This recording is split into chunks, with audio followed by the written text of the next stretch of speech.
Hello and welcome to News Across Nigeria. I'm Imana Amawe. Coming up today, police in Abuja clash with members of the Islamic movement of Nigeria.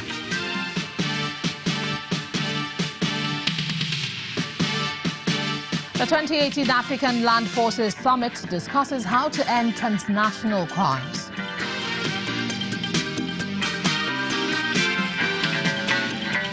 And the battle continues in Lagos over who is in charge of waste disposal.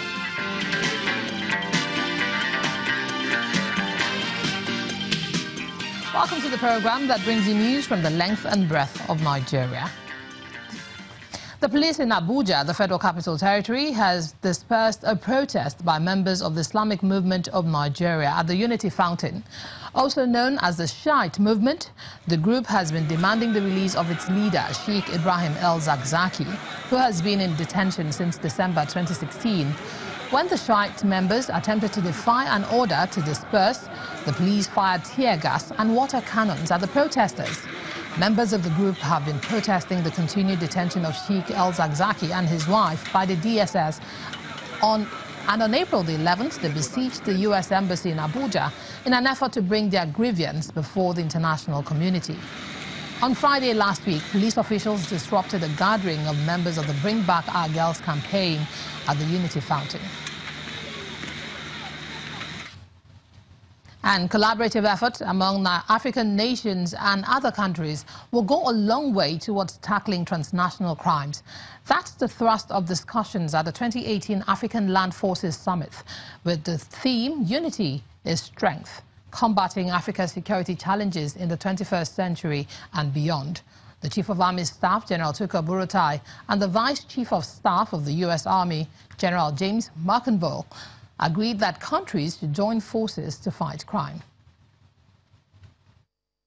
Boko Haram and other violent extremist organizations will require collaborative efforts. Therefore, I want to emphasize that our collective action and inaction will have an impact on our efforts to ensure safety and stability to our individual countries, Africa, and the world in general.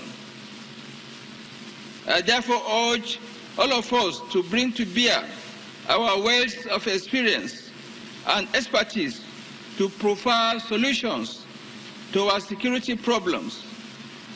Let me, at this point, reaffirm the Nigerian Army's unflinching commitment to take lead roles in Africa towards ensuring peace, security, and sustainable development. The U.S. Army and the United States is committed to working alongside our African allies and partners to strengthen our collective response to the challenges that we face today. The theme of this year's summit, Unity is Strength, is particularly appropriate when we look at the character of events going on in the world today. And although many of us are land forces commanders or leaders, in the future, we will be contested in every domain. We'll be contested on the land. We'll be contested in the air, at sea, in space, and in the cyber domain. In this future environment, interoperability across allies and partners is even more critical than it is today. The only way we can defeat our adversaries and threats is by working together and forming strong alliances and partnerships that will withstand the test of adverse and challenging circumstances.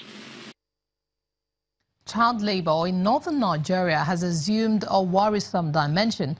This is also a public outcry, and there's also public outcry and wide condemnation against the practice, as well as the perceived failure of parents and the government to put an end to the ugly trend.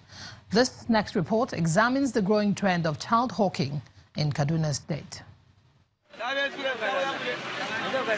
Child labor in Nigeria has become one of the serious social problems that has engaged the attention of scholars, professional social workers, legislators, policymakers, and the public over the past decades.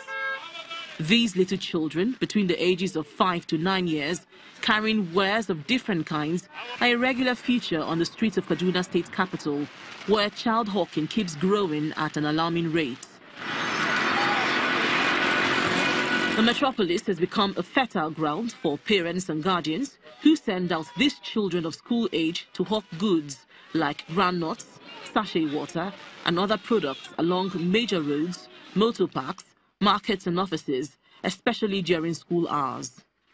It is our responsibility as government to protect them and to provide all the necessary facility that it requires for a child to grow, from school to hospitals, to clean drinking water, to immunization, and also to ensure that parents and communities know their responsibility towards the upbringing of their children.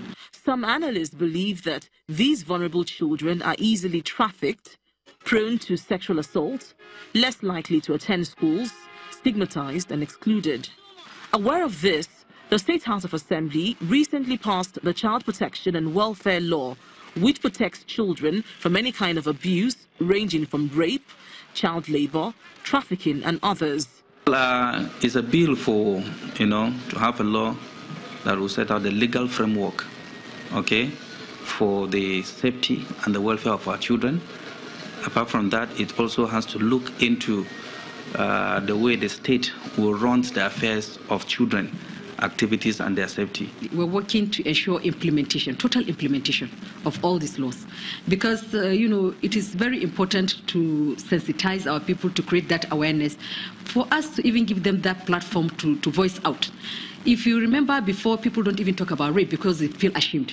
They feel that the child, maybe by the time she grows up, she's not going to be married off and so on and so forth. But you find out that with a lot of sensitization, people are coming to look for justice for their children. Roadside trading, especially by children of school age, contravenes the International Convention on the Rights of the Child. Stakeholders therefore emphasize the need for government at all levels to put in place measures to reduce the menace by making sure that all children of school age are enrolled, promoting enlightenment programs, and collaborating with various bodies to punish anyone found to be abusing the rights of the child. Well, while the spotlight is on those children going to school, those responsible for keeping them in class, the teachers in Kogi State, are complaining about being shortchanged in their salaries or the outright non-payment of their wages.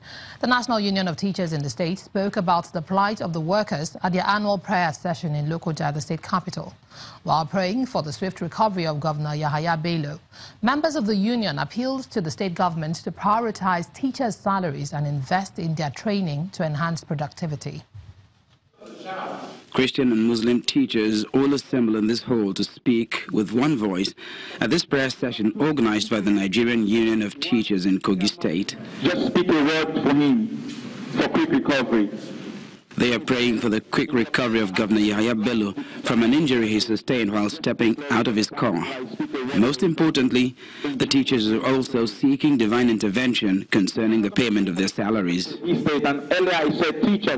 The chairman of the union demands that the underpayment of the teachers' salaries by as much as 20 to 30% must stop. The local government cannot adequately pay primary school teachers. All of you were there. And for that reason, he said the salary of primary school teachers should be first-line charge at top. Some time ago, the governor had ordered that teachers' salaries be taken care of by the state's Universal Education Board instead of the Ministry of Local Government and Chieftaincy Affairs. Starting from this particular month, your salaries and wages shall be paid by SUBEB. An order that is yet to be carried out. We gave them several windows on how to go about paying our teachers correctly. The local government, Chieftaincy Affairs, to our legislators in the state and the local government. I refuse to do it, but we are begging them. We are begging them to accept the directive of the governor. The prayer points of the Kogi teachers are interrelated. The governor's quick recovery may also facilitate the payment of their salaries in full. They await a favorable response. We ask for peace in the lives of the children we teach. Still ahead on the program, Cross River State Government is set to establish a teachers training city for the certification of teachers. Join us again for details.